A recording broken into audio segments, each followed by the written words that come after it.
तर हा YouTube family, तर मला आज तुम्हाला सांगायचं होतं, जर आपल्याला समजा भाड्याच्या रूममध्ये जर राहत असाल, तर आपल्याला भाड्याची रूम जर बदलायची असेल, तर रूम आपण विचारपूर्वकच राहायला पाहिजे. कारण अशा ठिकाणी जाऊ नका ज्या ठिकाणी आपल्याला धुरळा सहन होत नाही. म्हणजे मी अशा ठिकाणी गेले होते की तिथं गिरणीचा खूप धूर येत होता आणि त्या म्हणजे गिरणीच्या दळणाचं जे पीठ असते ते आपल्या घरामध्ये भरपूर येत होतं. मग त्याच्याने श्वास घ्यायला त्रास होत होता.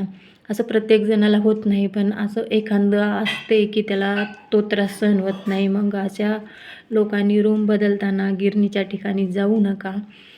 आणि गेलं तर आपण घरमालक जर चांगला असेल तर समजून घेते जिथं आपण राहायला गेलो, नाही तर एखादं खराब असेल तर खरंच समजत नाही. आता मी 15 वर्ष झालं लातूरला राहते, तर मला अशी अडचण कुठंच झाली नाही. तर माझ्यासोबत असं काही घडलेलं आहे, मी सांगते तुम्हाला. तर मग आता तिथं मला खूप त्रास होत होता आणि आमच्या पाहुण्यातलीच आहे घर म्हणून आम्ही तिथं राहायला गेलो होतो. आणि तर मग मी 2 महिने राहिले आणि 3.5 अडीच महिने राहिले.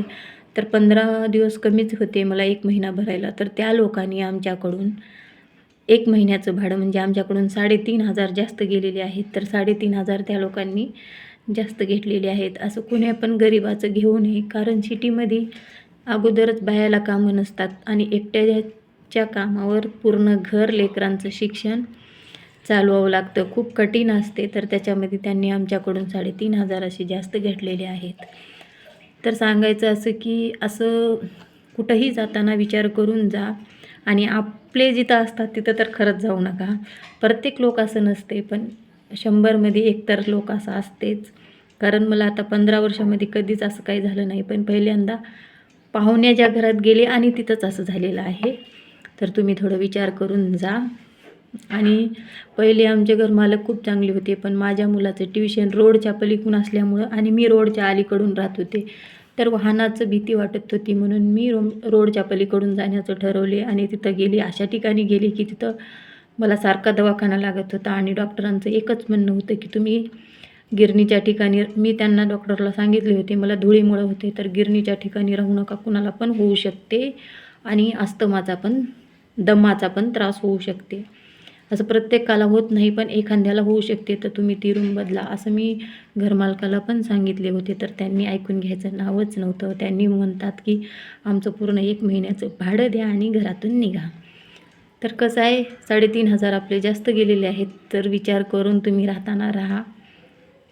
आणि खरंच सुशिक्षित लोक होते ते, दोघं नवरा बायको शिक्षक होते आणि त्यातल्या त्यात पाहुण्यामधले होते. तर असे पण लोक असतात, प्रत्येकजण असं नसते, हजारोमध्ये एखादा असं असते. पण त्या लोकांना मला सांगायचं आहे, खरंच गरिबाचे पैसे घेताना थोडं विचार करून घ्या. तुम्ही 3,500 रुपये घेतले एखाद्या गरिबाकडून, तर तुम्हाला जिंदगीभर जाऊ शकत नाहीत. आणि त्या लोकांना कष्ट किती करावं लागते. माझा नवरा रात्रीचे 12 वाजेपर्यंत दुकानमध्ये काम करते, तर त्याच्या कष्टाचे 3,500 आज गेलेले आहेत. असे घेऊ नये कुणी पण. तर पण काय करायचं, तर माझ्यासोबत जसं झालं तसं तुमच्यासोबत होऊ नये, असं विचार करून एखाद्या चांगल्या घरमालकाच्या म्हणजे ओळखीच्या ठिकाणी राहा, जेणेकरून आपण लोकांची विचारपूस घ्या की हे लोक कसे आहेत. असं म्हणजे ते सर्व्हिसवाले असून पण एवढ्या घटिया लोक होते. प्रत्येक जणाला असं राग येऊ देऊ नका, प्रत्येकजण तसं नसते. आता मीच सांगते, 15 वर्षामध्ये मला पहिली वेळेस असं झालेलं आहे. तर तुम्ही अगोदर चौकशी करूनच राहा. तर एवढंच सांगायचं होतं. Tata, bye bye. आणि चॅनलला सबस्क्राईब, लाईक, शेअर करा.